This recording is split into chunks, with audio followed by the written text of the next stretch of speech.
অনেক দূরের এক রাজ্যের কথা। সেই রাজ্যের পাশ দিয়ে বয়ে গেছে এক বিশাল নদী। নদীর ঘাট ছিল, হাট ছিল, ছিল লোকালয়, ভিড়ত নৌকা, ভিড়ত জাহাজ, মানুষের আনাগোনায় জায়গাটা ছিল খুবই ব্যস্ততম জায়গা।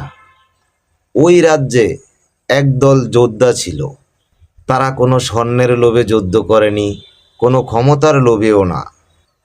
তারা যুদ্ধ করেছিল বিশ্বাসের জন্য, একটি স্বপ্ন বাস্তবায়ন করার জন্য।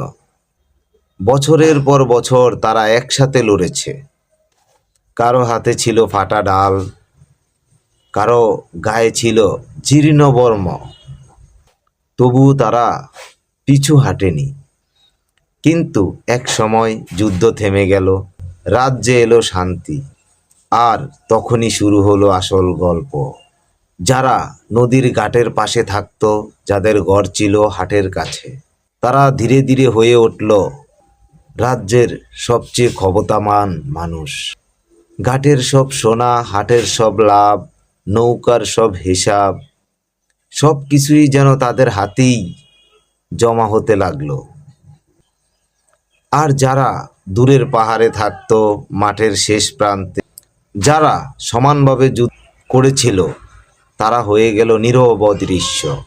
কিন্তু একদিন দেখা গেল, যে যোদ্ধার এক সময় পায়ে জুতো ছিল না, তার মাথায় আজ সোনার মুকুট।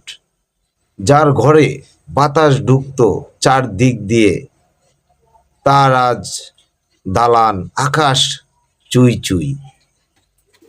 কেউ প্রশ্ন করে না এই সোনা এলো কোথা থেকে, কিন্তু নদী জানতো, ঘাট জানতো, জেলেরা জানতো, হাটের বাতাসও জানতো,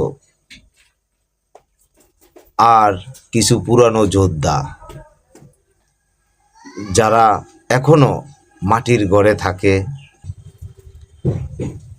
যাদের হাত এখনো শক্ত পরিশ্রমে কালো, তারা চুপচাপ আকাশের দিকে তাকিয়ে থাকে।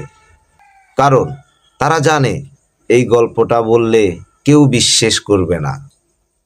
সবচেয়ে আশ্চর্যের বিষয়, যারা সব কিছু পেয়েছে, তারা নিজেদের পবিত্র যোদ্ধা বলে